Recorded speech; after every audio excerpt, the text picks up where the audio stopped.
నమస్తే, welcome to morning walk with BRK news. అయితే హైదరాబాద్ లో ప్రజలైతే చాలా తీవ్రంగా ఇబ్బందులు పడుతున్నారు. ఇటు మున్సిపాలిటీకి సంబంధించి అయినా, జిహెచ్ఎంసీ, అలాగే డ్రైనేజ్ కి సంబంధించి, వైన్ షాప్లకు సంబంధించి, ప్రతి దానికి సంబంధించి కూడా హైదరాబాద్ లో అయితే ప్రజలు చాలా ఇబ్బందులు పడుతున్నారనే మనం చెప్పుకోవచ్చు. అయితే దీనికి సంబంధించి ప్రజలు ఏ విధంగా రియాక్ట్ అవుతున్నారు అని చెప్పి దానికి సంబంధించి మా ప్రతినిధి లిఖిత అయితే అక్కడ ప్రజలను అడిగి తెలుసుకునే ప్రయత్నం అయితే చేద్దాం.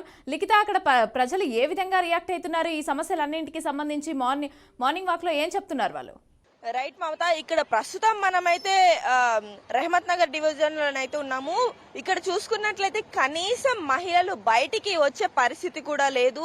వైన్ షాపులు ఇండ్ల మధ్యలో ఉండడం తోటి చాలా ఇబ్బంది పడుతున్నారు. అండ్ అంతేకాకుండా జిహెచ్ఎంసీ సిబ్బంది కూడా సరైన పనితనం కూడా చూపించట్లేదు అని అయితే కొంతమంది వాపోతున్న పరిస్థితి అయితే కనిపిస్తుంది. మరితో మాట్లాడడానికి కొంతమంది స్థానికులు అయితే సిద్ధంగా ఉన్నారు. వారిని అడిగి మరిన్ని వివరాలు తెలుసుకునే ప్రయత్నం చేద్దాం. అమ్మ, సాధారణంగా ఇక్కడ చూసుకున్నట్టయితే చాలా చెత్త ఉంది, ఇక్కడే వైన్ షాప్ ఉంది, క్లియర్ కట్ గా ఇంత బాటిల్స్ కనిపిస్తున్నాయి. మీరు అసలు ఎప్పుడు కూడా మీ ఈ కార్పొరేటర్ కావచ్చు, మీ వార్డ్ మెంబర్ కావచ్చు, మీ ఎమ్మెల్యే కావచ్చు, వారికి మీరు కంప్లైంట్ చేయడం జరిగిందా? వాళ్ళు ఎలా రియాక్ట్ అయ్యారు? మేము మామూలుగా ఎప్పటి నుంచో పెట్టినప్పటి నుంచి కూడా దాదాపు ఈ చెత్తదైతే మామూలుగా 3 సంవత్సరాల నుంచి ఇక్కడ వేస్తున్నారు.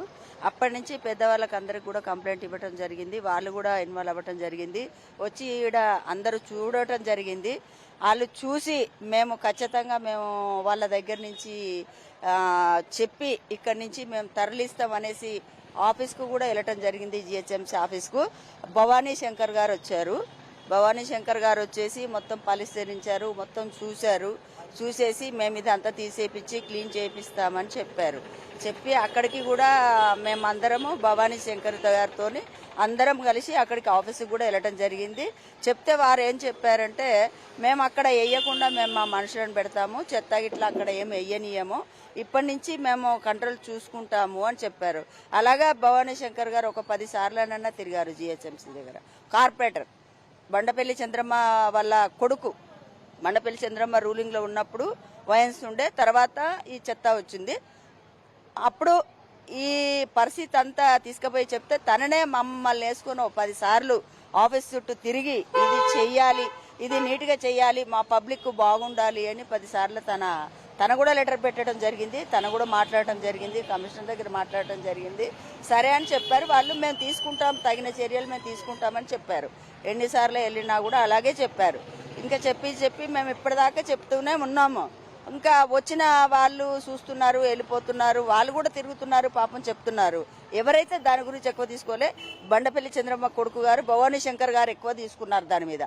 అతనే ఎక్కువ మాతోటి ఉండి పని చేపించి అంత తక్కువ చేశాడు. లేకుంటే ఇంకా చాలా ఎక్కువ ఉండేదన్నమాట. రోడ్డు అంత మూసిపోయేది, అక్కడ సగం రోడ్డు కూడా మూసిపోయేది. తన చెప్పటం వలన ఇంకా కొంచెం తగ్గింది. అది వేయటము, సీసలు వేయటము, తాగటము అనేది తన చెప్పటం వలన తగ్గింది. అప్పటి నుంచి ఆ సార్కు మేము వెళ్ళి మళ్ళా వేస్తున్నారు సార్, మరి ఇట్లా జరుగుతుంది సార్ అంటే మళ్ళీ ఆఫీస్కి వెళ్ళి మళ్ళీ అడిగిన దాన్ని బట్టి ఇంకా మేము అడుగుతున్నారు కదా వాళ్ళు కూడా, మరి ఎంతవరకు అడగాలి, ఇంకా అడుగుతూనే ఉన్నాము, వీళ్ళు చేసేది ఇట్లనే చేస్తున్నారు అనేసి మేము కూడా రిస్కిపోయినాం. చెప్పి రిస్కిపోయినాం. దాని వలన దానికి ఆపోజిట్ వయన్స్ అది ఒకటి, అది తెచ్చుకొని ఇప్పుడు 2012లో స్టార్ట్ అయింది. అది 2012లో స్టార్ట్ అయినప్పటి నుంచి పోరాటం చేస్తున్నాము లేడీస్ అందరం కలిసి. అప్పుడు బండపల్లి చంద్రమ్మ గారు కార్పొరేటర్గా ఉన్నారు. ఆమెకి విన్నపించుకున్నాం, వెళ్ళి లెటర్ ఇచ్చాం. అమ్మ ఇలా జరుగుతుంది మాకు, ఎలా మేము ఇంకా పెద్దవాళ్ళ దగ్గరికి వెళ్లకుండా ఆమె దగ్గరికి వెళ్ళి వస్తే అర్ధరాత్రి, అప్పుడు రాత్రికి రాత్రి అమ్మ వచ్చింది. ఆమెను అరెస్ట్ చేశారు. ఆమెను కూడా అరెస్ట్ చేసి తీసుకెళ్లారు. అయినా అప్పుడు ఆ 2 సంవత్సరాలు అయిపోతే ఎవరు అరెస్ట్ చేశారు? ఈ అరెస్ట్ చేయించింది ఎవరు సార్? ఏమో ఈ పోలీసు వాళ్ళు వచ్చి ఇప్పుడు వయసు గురించి మాట్లాడుతున్నాం కదా, వీళ్ళందరూ అవుతుంది, ప్రాబ్లం అవుతుంది, కొట్టుకుంటున్నారని పెద్దవాళ్ళని మేము వెళ్ళామన్నమాట. వెళ్తే ఆమె అప్పటికప్పుడు వచ్చింది మాతో పాటు. రాగానే పోలీసు వాళ్ళు వచ్చేసి ఆమెను తీసుకుని వెళ్ళిపోయారు పోలీస్ స్టేషన్కి. అట్లా జరిగింది ఇక్కడ అట్లా జరిగింది అనమాట. ఆమె 2 సార్లు కూడా బండపల్లి చంద్రమ్మ గారు అరెస్ట్ చేయడం జరిగింది. చెత్త గురించి కానీ, వయసు గురించి కానీ ఆమె చాలా పోరాడింది. ఆమె తర్వాత భవానీ శంకర్ గారు పోరాడుతున్నారు. ఇప్పటి వరకు కూడా భవానీ శంకర్ గారే పోరాడుతున్నారు. ఏదైనా జనాలకు నీట్గా ఉండాలి అనేది భవానీ శంకర్ గారు పోరాడుతున్నారు. అయితే మీరు ఎప్పుడు కూడా మీ ఎమ్మెల్యేకి గానీ, గత కార్పొరేటర్ గానీ మీరు చెప్పడం జరగలేదు? గత కార్పొరేటరే బండపల్లి చంద్రమ్మ. గత కార్పొరేటరే బండపల్లి చంద్రమ్మ గారికి మరి ఎందుకు ఇన్ని సార్లు మీ కార్పొరేటర్ చెప్పినా ఆమె కష్టపడినా గానీ ఇన్ని సార్లు ఇంతమంది ఇంత వేదన పడుతున్నా గానీ ఆ చెత్త పడేయడం కావచ్చు, ఇక్కడ ఈ వైన్స్ తీసేయడం కావచ్చు, ఎందుకు జరగట్లేదు అది జరగట్లేదు. 2012 నుంచి కేసు నడుస్తుంది. ఇప్పుడు మళ్ళీ దానికి కూడా కేసు నడుస్తుంది ఆల్రెడీ. వయసుకి 2012లో స్టార్ట్ అయింది. అప్పటి నుంచి కేసు నడుస్తుంది. అప్పటి నుంచి కూడా నడిచి పేర్లు మారుతున్నాయి తప్ప అది మాత్రం ఆనే ఉంటుంది. మేము మనుషులం అందరం ఒకరికొకరికి అనుకుంటారు, కొట్టుకుంటారు, చచ్చిపోతున్నారు, తలకాయలు వాళ్ళు కొట్టుకుంటారు, ఇవన్నీ చేస్తున్నారు. మేము అందరికి విన్నపిస్తున్నాము. వినపించి ఈ భవానీ శంకర్ గారు అన్నవారు కంటెస్టెంట్ కార్పొరేటర్ ఆయన ఇప్పుడు కార్పొరేటర్ ఆయన కూడా ఆయననే మమ్మల్ని పై దాకా తీసుకెళ్తాడు. అక్కడికి తీసుకుపోయి చెప్పి అన్ని చేపిస్తాము అని చెప్తున్నారు. ఇప్పుడు కూడా చేస్తున్నారు ఇంకా. సో ఇక్కడ చూసుకుంటుంటే మాత్రము ఎన్నోసార్లు మా కార్పొరేటర్ కష్టపడినప్పటికీ కూడా తనని కూడా అరెస్ట్ చేయడం అయితే జరిగింది. కానీ ఇప్పటి వరకు ఈ సమస్యకు అయితే ఒక పరిష్కారం లభించని స్థితి అయితే ఇక్కడ కనిపిస్తుందని అయితే చెప్పడం జరుగుతుంది. మరికొంతమంది స్థానికులు ఉన్నారు, వారిని అడిగి మరిన్ని వివరాలు తెలుసుకునే ప్రయత్నం చేద్దాం. అమ్మ, మీరు ఎన్ని సంవత్సరాల నుండి ఇక్కడ ఉంటున్నారు? మేము కనీసం అంటే 30 సంవత్సరాలు అవుతుందండి. 30 సంవత్సరాలు. 30 సంవత్సరాలు. సో 30 సంవత్సరాల నుండి కూడా ఇదే పరిస్థితి ఉందా మీకు? లేకుండే ఈ ఓయించి వచ్చిన తర్వాత అది చెత్త వచ్చిన తర్వాత ప్రాబ్లం వచ్చింది మాకు. ప్రాబ్లం వచ్చి ఇగో చూడండి మీరే, ఎక్కువ తాగి వాంతింగ్. మేము ఎట్లా ఉండాలి చెప్పండి మేడం? పిల్లలు వయసు పిల్లలు అయితే బయటికి రారు. పాల ప్యాకెట్కి రావాలంటే మేమే, ఏమన్నా తీసుకురావాలంటే మేమే, ప్రతి దానికి మేమే రావాలి. ప్రతి దానికి ఆడ ఓయిన్స్ ఉంది. అసలు రాత్రిపూట మేము కూడా రానికి మాకు తోవ ఉండదు. లైన్గా బండ్లు కడతారు. ఏంటంటే ఆడికి లైన్లు బండ్లు కడతారు. అట్లా బండ్లు పోతుంటాయి, మేము ఎట్లా పోవాలి? ఏదైనా తెచ్చుకొని పోవాలి కదమ్మా. కనీసం పాల ప్యాకెట్, ఉప్పుకో పప్పుకో ఎటుకో పోవాలి కదా. 5 గంటలకు వచ్చి మీరు చూడండి ఎట్లా ఉంటుందంటే, అబ్బా సాయంత్రం 5 గంటలకు వస్తే చూడండి ఎట్లా ఉంటుందంటే, ఇప్పుడు పొద్దుగల కాబట్టి మీకు అంత ఇది కనపడతలేదు. 5 గంటలకు వచ్చినామంటే ఇటు మనిషి అటు పోనీకే ఉండదు మాకు. అగో వాటర్ చూడు ఎట్లా పోతుంటుంది. ఆ వాటర్లా తొక్కుకుంటా చేసుకుంటా మేము అట్లనే పోయి మేము తెచ్చుకుంటాం. పిల్లలు బయటికి రానికి లేదమ్మా. పిల్లలు 10-18 సంవత్సరాలు 20 సంవత్సరాల పిల్లలు బయటికి రారు. నీ ఇష్టం ఉంటే తెచ్చుకో, లేకుంటే లేదు. పోవాలి, మేమే తెచ్చుకోవాలి. అంటే మీరు ఎప్పుడైనా మీ ఎమ్మెల్యే మాగంటి గోపీనాథ్ ఉన్నారు కదా ఈ నియోజకవర్గానికి సంబంధించి, ఎప్పుడైనా ఆయనకి ఈ సమస్య ఆయన దాకా తీసుకెళ్ళి, అంటే రీసెంట్ ఎలక్షన్స్ కూడా జరిగినాయి కదా, అప్పుడు చెప్పారా? ఏమన్నారు ఆయన? చెప్తే చూస్తాలే అమ్మా అన్నాడు. పోయినాం, అట్లా కూడా పోయినాం. మేము అక్కడ ఇక్కడ అని లేదు, మాకు శుభ్రం ఉండాలి అని పోయినాం. చూస్తలేమ్మా, నేను చెప్తా, వాళ్ళకి చెప్పేస్తా, మున్సిపాలిటీలకు చెప్పేస్తా అని అన్నాడు. అంటే సరేలే, ఇంకా పెద్ద అయినా కదా, ఆయన ముందర మనం ఎక్కువ మాట్లాడలేం కదా, అట్లా అని చెప్పి సరే చెప్తా అన్నాడు కదా అని చెప్పి మేము సరే వచ్చేసినాం. వచ్చేసిన తర్వాత ఒక డబ్బా ఉండే, డబ్బా వీకేసిండ్రు. మళ్ళీ ఇంకో డబ్బా పెట్టేసిండ్రు. ఆడ ఓ డబ్బా వీకేసిండ్రు, ఓ డబ్బా పెట్టేసిండ్రు. ఏం డబ్బా అది? చికెన్ ఫ్రై, అది చేపలు పెట్టేసిండ్రు. పెట్టేసి దానికాడనే బండ్లు. ఎట్లా పోతాం మేడం చెప్పు మీరు? ఎట్లా పోతాం? పోనీకి మాకు ఎట్లా ఉంటుంది? ఏంటికన్నా పోవాలని చాలా ప్రాబ్లం మేడం. మాకు వయసు తీసేయాలి, ఆ చెత్త ఒకటి తీసేయాలి. కాదు, మరి డ్రైనేజ్ కి సంబంధించి పొద్దున్న నుండి మొదలు పెడితే రాత్రి దాకా కూడా ఇది పొంగుతానే ఉంటది కదా, మరి ఎప్పుడైనా దీని గురించి ఏం మాట్లాడుతున్నారు వాళ్ళు? చెప్తే చేస్తామమ్మా, చేస్తాం, వాళ్ళకి చెప్తాం. మున్సిపాలిటీలో మేము గోపీనాథ్ దగ్గరికి పోయినాము, ఇక్కడ పోయినాము. ఎక్కడన్నా కానీ మాకు పని కావాలి, మా పిల్లలు బయటికి రావాలంటే ఇబ్బంది అని చెప్పి పోయినాం మేము. అమ్మ నేను చెప్తా, మున్సిపాలిటీలోకి చెప్తా, చెప్పి సాఫ్ చేపిస్తాం. ఇంత వాసన వస్తుంది కదా, మరి మీకు కరోనా టైంలో కావచ్చు, ఎప్పుడైనా ఇట్లా వర్షాలు పడ్డప్పుడు కావచ్చు, ఆ సమయంలో ఎవరన్నా వచ్చి చూడడం కానీ క్లీన్ చేపిస్తా అన్నాం కానీ ఎవ్వరు రాలే, ఎవ్వరు రారు మేడం, ఎవ్వరు రారు. నీవే చూస్తున్నావు కదా మేడం, మళ్ళీ అదే అంటున్నావు కదా, మళ్ళీ మేము ఎట్లా ఉండొచ్చు మేడం? మా పిల్లలు చిన్నగా ఉన్నప్పటి నుండి ఇక్కడనే పెద్దగా అయిపోయినారు, ఇక్కడనే ఉన్నారు. మగ పిల్లలన్నా రావాలి, నేనన్నా రావాలి, అంతకు తప్ప బయటికి ఎవరు రారు. ప్రస్తుతం మనమైతే వెంగళరావు నగర్ డివిజన్ లోనైతే ఉన్నాము. రెహమత్ నగర్ కి సంబంధించిన ఏరియాలోనైతే ఉన్నాము. ఇక్కడ ఎమ్మెల్యే వచ్చేసి మాగంటి గోపీనాథ్ గారు. అయితే 10 ఏళ్లకు పైగా పాలించిన ఈ పాలనలో ప్రజలు ఎప్పుడూ ఇబ్బందులు పడుతూనే ఉన్నామని అయితే చెప్పడం జరుగుతుంది. ఎక్కడ చూసినా కానీ డ్రైనేజీ వాటర్ కావచ్చు, ఇటు పక్కన చెత్త కావచ్చు, వైన్స్ కు సంబంధించిన గలీజ్ కావచ్చు చాలా ఎక్కువగా ఉంటుంది. ఎన్నిసార్లు మా యొక్క ఎమ్మెల్యే కావచ్చు, కార్పొరేటర్ ఎన్నోసార్లు ఈ సమస్యను తొలగించడానికి ప్రయత్నించినప్పటికీ కూడా తనపైన కూడా కేసులు పెట్టిన పరిస్థితి అయితే కనిపిస్తుందని ఇక్కడ జనాలు చెప్పడం జరుగుతుంది. మరికొంతమంది మాటల్లోనే వారి యొక్క ఆవేదనను వినే ప్రయత్నం అయితే చేద్దాం. సార్, మీరు ఎన్ని సంవత్సరాల నుండి ఇక్కడ ఉంటున్నారు? 25 ఏళ్ల నుంచి ఉంటున్నాం మేడం ఇక్కడ. అవును మేడం. మీరు వచ్చిన దగ్గర నుండి పరిస్థితి ఇలాగే ఉందా? ఎన్నిసార్లు మీరు కంప్లైంట్ చేయడం జరిగింది? ఫస్ట్ 10 సంవత్సరాల వరకు ఇటువంటి పరిస్థితి ఎప్పుడు లేదు మేడం. అంతా బాగుండేది. ఎప్పుడు కూడా ఈ వైన్స్ అనేది సుమారుగా ఒక 2 కిలోమీటర్న్నర ఉంటుంది మేడం. అక్కడ నుంచి అక్కడ పబ్లిక్ పోరాడేసరికి కింద దిగారు. అక్కడ నుంచి పోరాడేసరికి ఇక్కడ తీసుకొచ్చి పెట్టారు మేడం. ఈ రోజున ఇక్కడ నుంచి ఇది తీయడానికి అసలు ఎవరు రావట్లేదు. మా పరిస్థితి చాలా దారుణంగా ఉంది. ఇల్లు అమ్ముకొని వెళ్ళిపోయే పరిస్థితి ఏర్పడుతుంది ఇక్కడ. ప్రతి ఒక్కరు కూడా ఆడపిల్లలు కనీసం రోడ్డు మీదకి రావాలన్నా వెళ్ళాలన్నా చాలా ఆవేదన పడుతున్నారు ఇక్కడ. నిజంగా ఈ వీధిని చూసి ఈ దరిదాపులకు కూడా ఎవరు రావట్లేదు. ఆడపిల్లలు, చదువుకునే పిల్లలు కూడా వెళ్ళాలంటే పరిస్థితి దారుణంగా ఉంది ఇక్కడ. ఎన్నోసార్లు చాలా సార్లు జరిపేస్తున్నాము. 2 సంవత్సరాలు దీని పర్మిషన్ ఉంటుంది. ఆ పర్మిషన్ తర్వాత దీన్ని ఇక్కడ నుంచి వేరే దగ్గర షిఫ్ట్ చేస్తామని చెప్తున్నారే కానీ దాన్ని ఎక్కడికి షిఫ్ట్ చేయడం లేదు. పోలీస్ స్టేషన్లో కేసులు పెట్టాం. అన్నయ్య ఎక్సైజ్ డిపార్ట్మెంట్ వాళ్ళు కూడా వచ్చారు ఇక్కడ. ఈసారి పర్మిషన్ ఇవ్వమన్నారు. పార్టీలు మారుతున్నాయి, అన్నీ మారుతున్నాయి కానీ ఇక్కడ మా పరిపాలన మారతలేదు మేడం. ఇక్కడ పరిస్థితులు మారట్లేదు. ఈసారి ప్రజాపాలన అంటూ కాంగ్రెస్ ప్రభుత్వం వచ్చింది. ఇది ఎంతవరకు న్యాయం చేస్తుందనే ఎదురు చూడవలసి వస్తుంది. మేము ప్రజా దర్బార్లో కూడా పెట్టుకున్నాం. ఇది తీసుకెళ్లి ప్రజా దర్బార్లో పెట్టుకున్నప్పుడు వాళ్ళ నుండి రెస్పాన్స్ ఎలా ఉంది? ఏమని చెప్పారు? ఇంకా ఎవరు రాలేదు మేడం. వస్తామని చెప్పారు. ఇంతవరకు అయితే ఎవరు రావలేదు. ప్రజా దర్బార్లో కూడా పెట్టొచ్చాం దీన్ని. శివ అనే అబ్బాయి పెట్టొచ్చాడు, మా కుర్రాడు. అయినా సరే ఎవరు రావట్లేదు మేడం. లోకాయుక్తలకు కూడా కేసు సుమారుగా 2 సంవత్సరాల నుంచి లోకాయుక్తల కేసు నడుస్తుంది.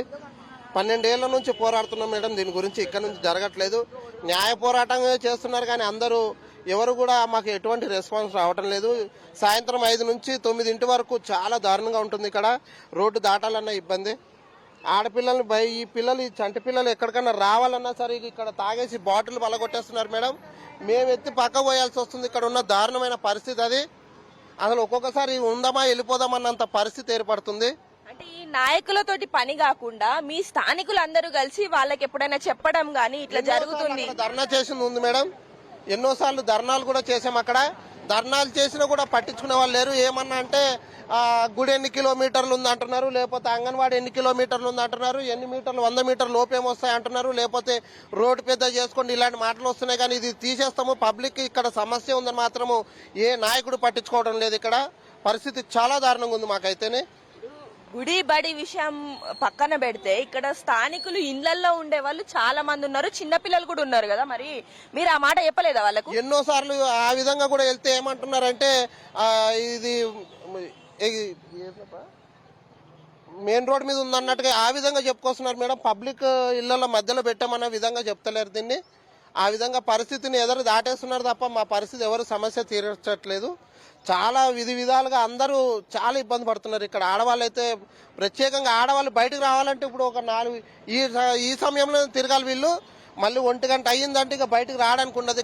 ఇక్కడ దాకా బండ్లు పెట్టేసి ఇక్కడ దాకా తాగేసి నానా చిత్రహింసలు చేస్తున్నారు వీళ్ళు. తాగేసి 11, 12 దాకా అసలు ఎంత దారుణంగా ఉంటుందంటే అంత దారుణంగా ఉంటుంది. కొట్టుకునేటప్పుడు మాత్రం ఏ పోలీసులు రారు మేడం. ఉట్టేప్పుడు మాత్రం 10 మంది తిరుగుతూ ఉంటారు ఇక్కడ. అంటే ఎప్పటికప్పుడు పోలీసులు కూడా పెట్రోలింగ్ చేస్తున్నాము, ఎలాంటి అవాంఛనీయ సంఘటనలు జరగకుండా చూస్తున్నాం అంటున్నారు కదా. ఏదో మొన్న ఎలక్షన్ టైంలో 4 రోజులు గట్టిగా తిరిగారు మేడం. తర్వాత అసలు ఎవరు నాదులు లేడిటు. అసలు ఎటువంటి పరిస్థితుల్లో కూడా పోలీస్ స్టేషన్లో కూడా కొన్ని 100 కేసులు ఉన్నాయి దీని మీద. అయినా సరే పట్టించుకునే నాదులు మాత్రం లేడు మేడం. మరి ప్రభుత్వం మారింది, మా పరిస్థితి ఏమైనా మారుతుందేమో అని ఎదురు చూస్తున్నాం మేము. అది ఎంతవరకు న్యాయం చేస్తారో చూడాలి మేడం. ఇంకా అదే పరిస్థితి మాది ఇక్కడ. ఇక్కడ చూసుకున్నట్లయితే ఇప్పుడు ఏదైతే ప్రజాపాలన ఉందో ఆ ప్రజాపాలనలో కూడా మేము అర్జీ పెట్టుకున్నాం, కానీ ఇప్పటి వరకు ఎవరూ రాలేదు.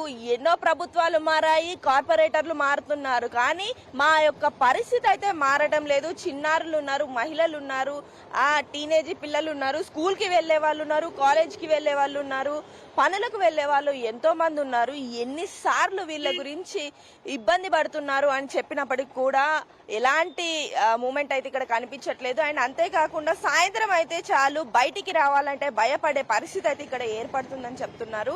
మరికొంతమందితో మాట్లాడే ప్రయత్నం చేద్దాం. అమ్మ, మీరు ఎన్ని సంవత్సరాల నుండి ఇక్కడ ఉంటున్నారు? 25 సంవత్సరాలు బట్టి ఉంటున్నామమ్మా. 25 సంవత్సరాలు బట్టి ఉంటున్నామండి. 10 సంవత్సరాలు బట్టి మాత్రం ఈ వయసు ఉంటుంది. ఆడోళ్ళు మగోళ్ళు కూడా తాగుతున్నారు. ఈ గల్లీలో కంట వచ్చేస్తున్నారు. అయ్యో చూసారు కదా మీరు సీసాలో కట్టాను.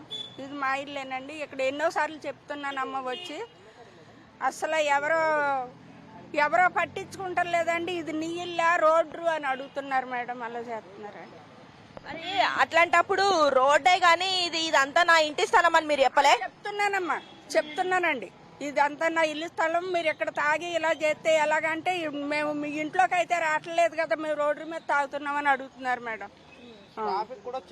చాలా ఇబ్బంది అండి. అడ్డంగా పెట్టేస్తున్నారు. బళ్ళు కట్టను, బళ్ళు అడ్డం పెట్టేస్తారండి. అసలు తీయమంటే తీరు. రాత్రి 1 గంట అయినా కూడా ఇక్కడే నిలబడి ఉంటారు. రాత్రి 1 గంట అయినా కూడా నిలబడి మాట్లాడుతూనే ఉంటారు మేడం తాగేసి. సో ఇక్కడ మహిళలు చాలా ఇబ్బంది పడుతున్నామని అయితే చెప్పడం జరుగుతుంది. మరికొంతమందితో మాట్లాడే ప్రయత్నం అయితే చేద్దాము. సో అమ్మ, మీరెన్ని సంవత్సరాల నుండి ఇక్కడ ఉంటున్నారు? నేను 10 సంవత్సరాలు బట్టి 10 సంవత్సరాలు బట్టి వయసు ఉందండి. ఇక్కడ పిల్లల్ని స్కూల్కి తీసుకెళ్లాలంటే ఇబ్బంది, ట్యూషన్కి తీసుకెళ్లాలన్నా ఇబ్బంది. ఆ ముందుకి గుడి ఉంది, గుడికి వెళ్ళాలన్నా ఇబ్బంది. ఈ రోడ్డు అవతలకి వెళ్ళాలంటే ఇక్కడ నుంచి అక్కడ వరకు ఉంటాయి బండ్లు, ఆటోలు, అందులోనే తాగుతూ ఉంటారు. ఆ లోపలికి తెచ్చుకుంటారు, గంజాయి తీసుకుంటారు. అసలు పోలీసులు వస్తారు కానీ పట్టించుకోరు. వాళ్ళ చేతులు ఏమన్నా పెడితే వాళ్ళు పట్టించుకుని వెళ్ళిపోతారు అంతే. ఎప్పుడు ఎవరు ఏమి అసలు పట్టించుకునేది లేదు. ఎవరు ఏం పట్టించుకుంటారు. కనీసం పిల్లల్ని ఏమన్నా షాపుకి తీసుకెళ్లాలన్నా ఇబ్బంది. ఈ పిల్లల్ని ఒక చేతితో పట్టుకోవాలి, ఒక చేతితో పిల్లల్ని తీసుకుని రావాలి. తాగుబోతులు తప్పుకోరు, అడ్డం లెగరు. ఇక్కడే ఆటోలో కూర్చొని తాగుతారు. లెగమంటేనేమో గొడవ, అలా ఉంటారని. అంటే చాలా సార్లు గొడవలు జరిగి ఇక్కడ కొన్ని ఇవి బండలు కూడా పగలగొట్టారని కూడా చెప్తున్నారు కదా. అవును, సీసాలు పగలు కొడతారు, సీసాలు ఎట్టు కొట్టుకుంటారు, రాళ్ళు ఇసురుకుంటారు. ఎవరు పోలీసులు కూడా పట్టించుకోరండి. గొడవ అంతా అయిపోయి కొత్తారు, మళ్ళీ మామూలుగా వెళ్ళిపోతారు. ఎవరు ఏం పట్టించుకున్నది లేదు అసలు. చాలా సార్లు కంప్లైంట్ కూడా ఇచ్చాము ఇంతవరకు చేసిన ఎమ్మెల్యే గారికి కూడా. అసలు ఎవరు నాయకులు గాని, ఆ కార్యకర్తలు గాని ఎవరు ఏం చేసింది లేదు అసలు. ఏమో ఈయన ఏమన్నా చేస్తారేమో అని మేము ఆశిస్తున్నాం. సో ఇక్కడ చూసుకున్నట్లయితే ఇప్పటి వరకు ఎందరికో మేము కంప్లైంట్ ఇచ్చాం, కానీ ఎక్కడ కూడా మా సమస్యకు పరిష్కారం దొరకలేదని చెప్తున్నారు. మరోసారి మనతో మాట్లాడడానికి స్థానికులు సిద్ధంగా ఉన్నారు. వారిని అడిగి మరిన్ని వివరాలు తెలుసుకుందాం. అమ్మా, ఏం చెప్పాలనుకుంటున్నారు మీరు? ఏం చెప్పాలనుకుంటున్నాం అంటే, ఈ Rehmat Nagar division, SBR Hills, TNJ Nagar, ఈ బస్తీ పేరు టీఎన్జే నగర్. ఈ టీఎన్జే నగర్లో ఏముంది అంటే, ఒకటి వైన్స్ ప్రాబ్లం, ఒకటి చెత్త ప్రాబ్లం. మెయిన్ అనేది ఏంటంటే గంజాయి. ఈ గంజాయి తాగినోళ్ళు, ఈ వైన్స్ కాడికి వెళ్ళి తాగినోళ్ళు, వాళ్ళకు గంజాయికి తినడం కొట్లాటలు స్టార్ట్ చేసుకొని ఏ లేడీస్ బయటికి వెళ్లకుండా మొత్తం జనం అంతా ఇక్కడే గుంపు కూడుకొని ఉంటారు. ఈ గంజాయి తాగటం వలన ఎట్లా చిన్న పిల్లలు, ఇంత పిల్లలు గంజాయి తాగటం వలన కూడా చాలా ప్రాబ్లం అవుతుంది. ఎన్ని ప్రాబ్లం అవుతున్నాయని మేము అందరికి విన్నపించుకుంటున్నాం, కానీ ఇక్కడ సాల్వ్ అయ్యేది మాత్రం అవ్వట్లేదు. 2012 నుంచి సాల్వ్ చేస్తున్నాము, లొల్లి చేస్తున్నాము, ధర్నా చేస్తున్నాము, అన్ని చేస్తున్నాము. ఇది రేమత్ నగర్ డివిజన్ చెప్తున్నాను. Rehmat Nagar division, SBR Hills, TNJ Nagar problem. ఈ టీఎన్జే నగర్ కున్న ప్రాబ్లం ఏ బస్తీకన్నా ఉందో లేదో తెలియదు, కానీ ఈ టీఎన్జే నగర్ బస్తీకి ఉన్న ప్రాబ్లం అయితే చాలా పెద్దది. ఓకే, సో ఇక్కడ మనం చూసుకున్నట్లయితే కేవలం వైన్సే కాకుండా గంజాయి కూడా ఇక్కడ చిన్నారులు, యువకులు చాలా మంది ఇక్కడ తీసుకోవడం జరుగుతుంది. దీనివల్ల మేము మరింత ఇబ్బంది పడుతున్నాం అనేది ఇక్కడ స్థానికులు చెప్పడం జరుగుతుంది. ఇవి ప్రస్తుతం ఇక్కడ ఉన్న updates. Mamata. Right, thank you Likhita.